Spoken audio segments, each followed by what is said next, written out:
Assalamu alaikum, brothers and sisters. This is Brother Ijaz Ahmed of Calling Christians and MAP, the Muslim Apologetics Podcast. Back in March of 2018, just a few months ago, I had a dialogue with Jay Smith. And at the 1st of August, he released a new video basically summarizing his previous videos on his new YouTube channel. What I've noticed in his new video is that he's begun to walk back claims or correct himself based on the dialogue I had with him. But he continues to make really big mistakes, and today I'll just highlight a few of them based on his latest video. More than that, he had a secretary named Zaid ibn Thabit. Why didn't he write it down? Isn't that what secretaries are supposed to do? These are all the questions we brought up, and of course we asked them in the second episode. Well, Jay, allow me to answer this question for you. I'm reading from the book published by Darussalam. It's titled The Biography of Imam Zaid ibn Thabit, and it is written by Salahuddin Ali Abdul Mawjud. On page 66, it is written, Walid ibn Abu Walid reported that Sulaiman ibn Kharija ibn Zaid narrated from his father on the authority of his grandfather, who said, whenever the revelation came to Allah's messenger, blessings and peace of Allah be upon him, he would send for me and I would write it down. So in this narration, this is Zaid speaking, and he specifically says that he would write it down. It's reported in the same book on page 79. Al-Hakim reported in his book Al-Mustadrak on the authority of Zaid ibn Thabit, who said, we were with the messenger of Allah, blessings and peace of Allah be upon him, compiling the Qur'an in pieces of cloth.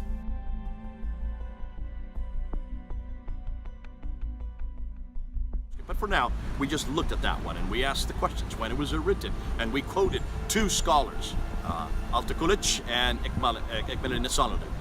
Dr. Altakulich and Dr. Ikmal al-Nisanlu, both from Turkey, who both had access to the Topkapi. They were the ones that were responsible for the Topkapi. They've had the best work on it, and they were the ones that came out with their report. So this is Jay Smith in August of 2018. He appeals to Dr. Tayyar and Dr. Isangulu as scholars, and he pretends as if he uses their scholarship for his positions. But when I questioned him in March about their conclusions, he completely disregarded their research. He is not a scholar in the field. He does not do textual criticism. His PhD is on a biography of a Christian missionary in India. Let's just get that clear. So in August of 2018, he says, yes, I love these guys. They're great scholars. I use their research for my statements. But when I specifically questioned him on what their conclusions were, he rejected their scholarship. So which is it, Jay? So Dr. Atakulich is saying it's the same. He points out orthographical differences, and based on your own scholarship, you disagree with his authority. Is that correct? Listen, I'm going to disagree with him, obviously, because you're not going to hear what I'm saying. And listen to what I quote. When you look at the Topkapi is a mid-8th century man.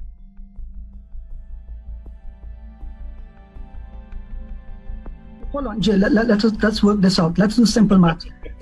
622 CE is when the Hijri calendar begins, agree? Right.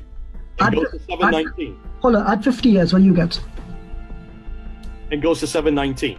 Hold on, add 50 years, what do you get? You get 672. So let's just clarify something here.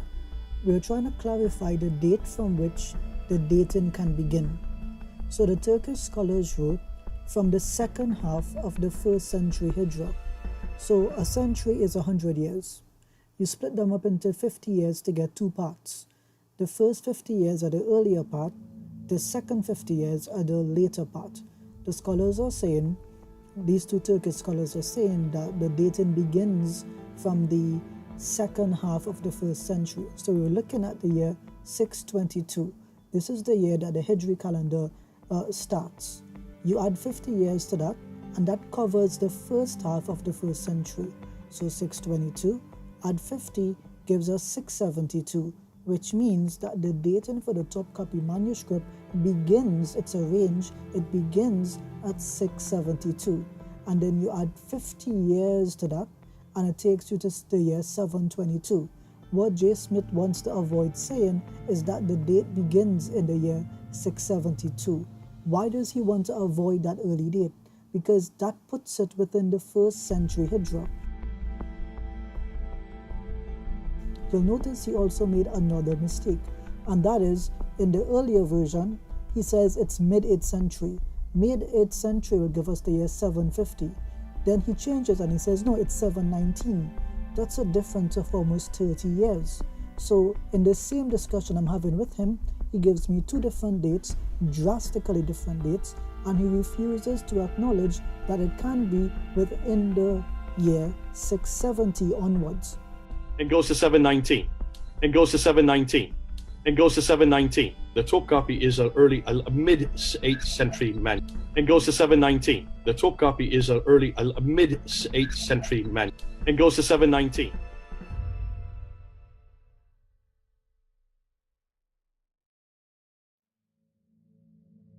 Al-Taqulij and Ihsan both said that this was written in the second half of the 1st century up until the first half of the 2nd century, so about 670 up to 770. The end of the 7th century, the first half of the 8th century.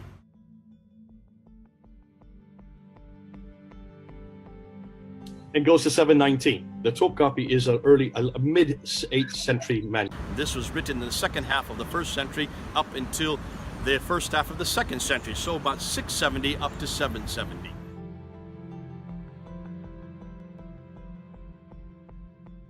This was written in the second half of the 1st century up until the first half of the 2nd century, so about 670 up to 770.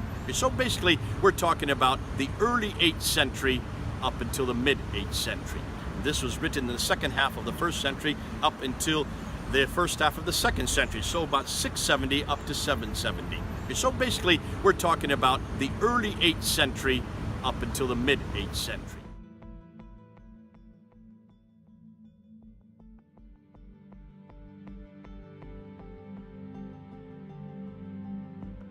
I know some Muslims would like to go to 670 and start with that date, but that's not what they're saying. You don't start with the earliest date, you start with the median date. This was written in the second half of the 1st century up until the first half of the 2nd century, so about 670 up to 770.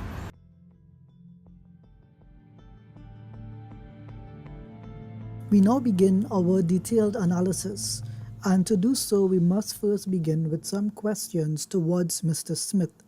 The first question is, where did Dr. Atakulach or Dr. Ihsanoglu mention a median date? I have looked at their manuscript, I have looked at the document itself, published in 2007, and I am unable at this point in time to find any mention or concept of a median date.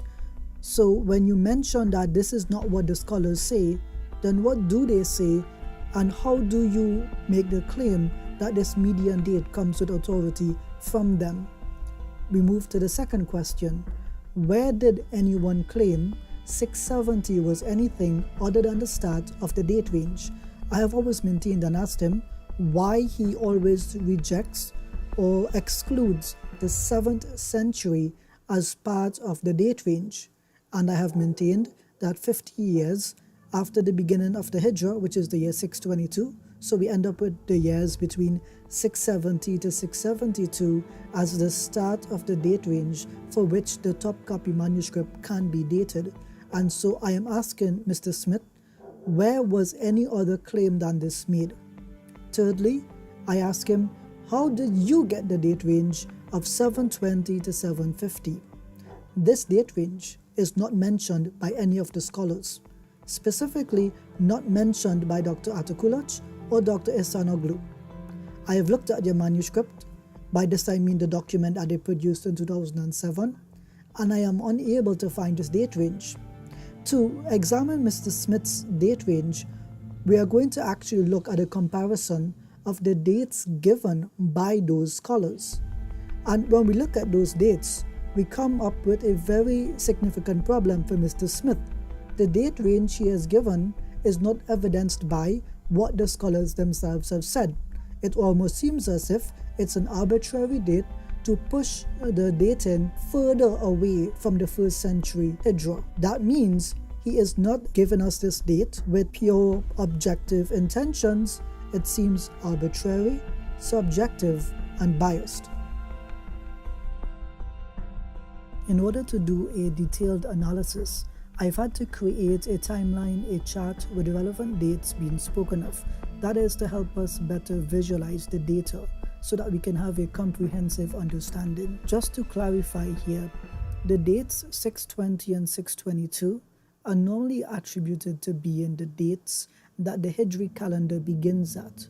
For my purposes, I've previously published documents using the date 622, so I'm going to stick with that date. There are also a number of clarifications that need to be made.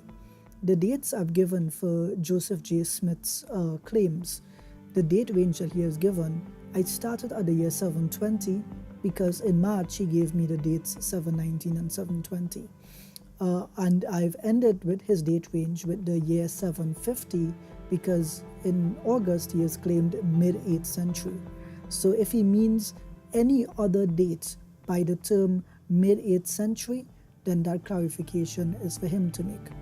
But I've taken it as it is commonly understood. With those things said, let's look at this timeline. You'll notice that the timeline begins at the Roman year 600 and ends at the Roman year 800. I will explain how the Hijri or the Islamic calendar fits into this system. But just so that we understand it, we are looking at 2 centuries here.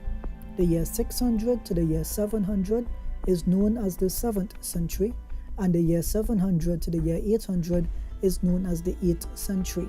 I'm simplifying here, but you have to work with this given the graph in front of us.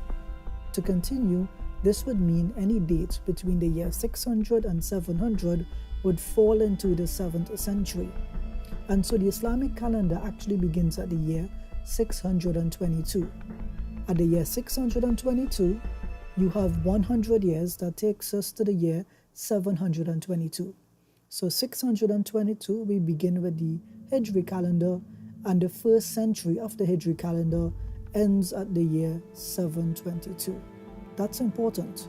This means that the first century of the Hijri calendar spans some of the 7th century and some of the 8th century of the Roman calendar. This may confuse some people, but if you look closely at the chart for a period of time, it will eventually make sense to you.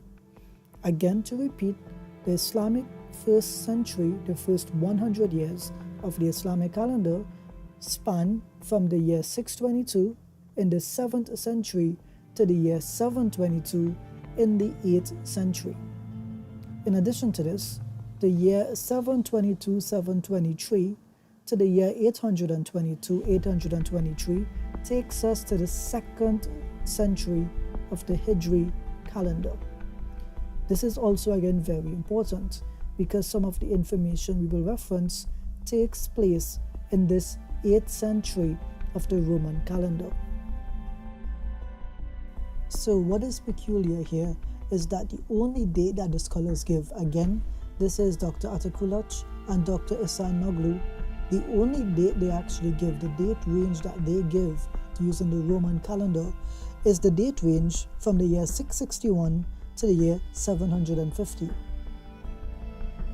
They don't use 670 and they don't use 770. So how J. Smith arrived at the date range ending at the year 770 cannot be explained by the scholarship that he appeals to. Again, the only date range that they give in terms of the Roman calendar that is specifically delineated are the years 661 to the year 750. Again, there's no mention of a median date by either Dr. Altakulach or Dr. Isanoglu. This is simply a manifestation of J. Smith's mind. Pursuant to his reasoning here, there is no reasonable way he ends at the year 720 for a median date.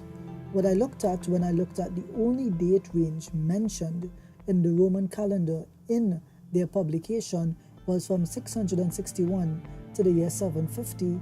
The date range lands somewhere at the year 705 CE, that is of the Christian calendar. of the Roman calendar, so at the year 705. So even if there was a median date, and even if we accepted Jay's argument, then we still end up not at the year 720, but at the year 705. We also have another problem here for Jay Smith, and that is Dr. Altikulich's words. He specifically says that the manuscript is not either 7th century or either 8th century. He doesn't say it's either 1st century Hijra or 2nd century Hijra. He says it's actually both. He says and. So he says it's the second half of the 1st century and the first half of the 2nd century. Now, why does he say this? He says this because there was some disputation as to whether or not the initial writer, the first copyist, was the same person to add the vowelins and dottins on the script. In Arabic, traditionally, you can write the script without vowelins and dottins.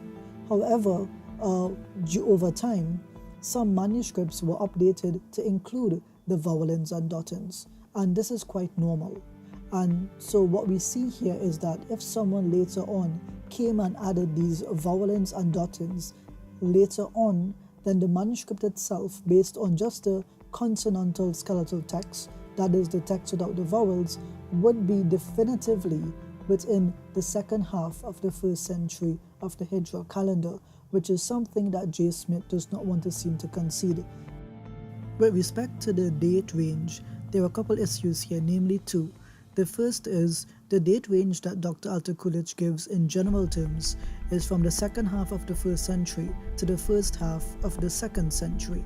So generally a 100-year period following the year 670. So that brings us to the year 770. That's a 100-year period. Dr. Isanoglu, he gives a date 661 to the year 750. That's a 89-year date range. So this would mean between the two scholars, they have given a date range somewhere between 89 and 100 years. That's the range that they're looking at.